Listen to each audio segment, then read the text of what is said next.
Assalamualaikum warahmatullahi wabarakatuh. Salam sejahtera bagi kita semua. Pada bulan ketiga ini kita akan membuatkan poin modul fungsional. Human Capital Filosofi. Filosofi Human Capital ditunjukkan melalui metode nilai HCM yang menggambarkan pergeseran paradigma dalam pengelolaan SDM. Paradigma pengelolaan SDM semula hanya berfokus pada business impact, menjadi berfokus kepada outcome, kapabilitas, SDM, budaya, dan organisasi di dalam bisnis. The role of human capital. David Ulrich menyatakan bahwa dalam prinsip human capital, idealnya nilai bagi organisasi terkait apa yang dihasilkan, bukan sekedar apa yang dikerjakan. Human capital seharusnya berperan sebagai mitra, pionir, berorientasi pada masa depan, dan memimpin perubahan. Manpower planning adalah kajian yang dilakukan untuk meramalkan kebutuhan SDM pada masa yang akan datang dan membandingkannya dengan ketersediaan SDM sekarang, serta selanjutnya menetapkan upaya yang diperlukan untuk menutup gap kebutuhan dan ketersediaan tersebut. Manpower planning dilakukan untuk memastikan perusahaan mendapatkan jumlah orang yang tepat, orang dengan kualifikasi yang tepat, di tempat yang tepat, dan di waktu yang tepat. Kompetensi merupakan serangkaian keahlian, skill, pengetahuan, dan atribut yang berhubungan. Dalam hal ini adalah atribut yang sesuai dengan peran dan tanggung jawab jabatannya, yang memungkinkan seseorang untuk berprestasi pada tugas atau aktivitas pada fungsi spesifik pekerjaan. Atau kompetensi adalah kemampuan kerja setiap individu yang mencakup aspek pengetahuan, keterampilan, dan sikap kerja yang sesuai dengan standar yang telah ditetapkan. Manajemen kompetensi dan pengembangan SDM adalah suatu proses membuat, mengelola, dan mengembangkan serangkaian pengetahuan, keterampilan, serta sikap perilaku karyawan untuk memastikan bahwa perusahaan memiliki sumber daya manusia yang memadai untuk menjalankan strategi bisnisnya. Manajemen kinerja merupakan proses untuk memastikan bahwa karyawan bekerja sesuai dengan visi organisasi. Manajemen kinerja merujuk pada proses pendekatan yang sistematis untuk meningkatkan dan mengembangkan kinerja individu dan tim dalam meningkatkan efektivitas organisasi secara menyeluruh.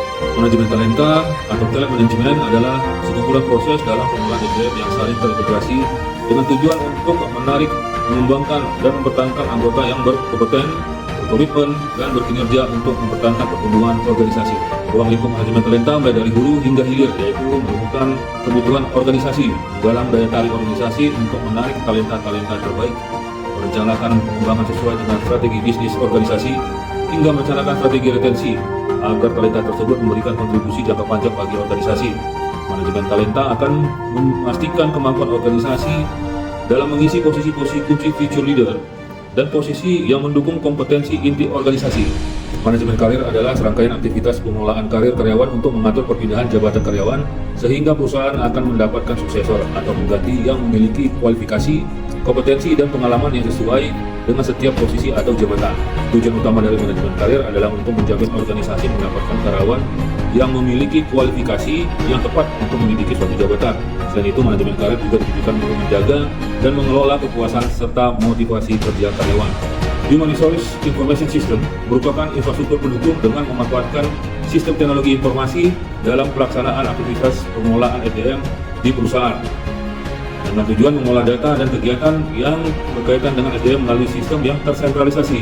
Fungsi utamanya untuk menyediakan informasi berbasis data sehingga mendukung pengambilan keputusan mengenai human capital. Manajemen keuangan. Secara garis besar, manajemen keuangan adalah segala aktivitas yang berkaitan dengan perencanaan, pengelolaan, pengarahan, serta pengendalian dana dan aset yang dimiliki perusahaan. Pada keuangan, setiap pejabat perlu memahami kondisi keuangan sebagaimana informasi yang tercatat dalam laporan keuangan yang memberikan informasi dan gambaran umum kondisi keuangan perusahaan yang mana nantinya akan membantu manajemen dalam mengambil keputusan.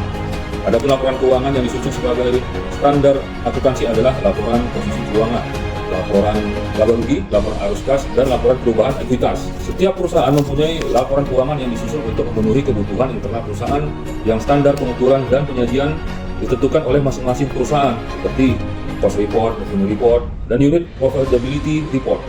Perencanaan keuangan dan pendanaan perusahaan. Di sini dipahami tentang kondisi keuangan perusahaan dan gambaran besar praktik manajemen keuangan yang perlu dipahami oleh seorang pimpinan unit kerja dalam menjalankan operasional unit kerja sehingga efektif dan berdampak positif bagi pencapaian kinerja keuangan perusahaan. Dimulai dari manajemen modal kerja yang terdiri dari modal kerja permanen dan modal kerja variabel. Untuk berinvestasi perlu dilakukan analisis investasi untuk menilai kelayakan ekonomi dari usulan investasi. Usulan investasi harus mengestimasikan berapa arus kas masuk dan keluar yang terjadi. Bila investasi disetujui dan dilaksanakan, ada pengalaman analisisnya berupa payback period, net present value, internal rate of return atau IRR. Manajemen operasional adalah suatu pendekatan atau fungsi manajemen yang bertanggung jawab untuk merencanakan, mengorganisasi, mengarahkan, dan mengendalikan berbagai aktivitas operasional dalam suatu organisasi guna mencapai tujuan operasionalnya. Tujuan utama dari manajemen operasional adalah untuk memastikan efisiensi, efektivitas, dan kualitas dalam proses operasional sehingga organisasi dapat mencapai tujuan jangka pendek dan jangka panjangnya. Riset operasi adalah metode analitis pemecahan masalah dan pengambilan keputusan yang berguna dalam manajemen organisasi.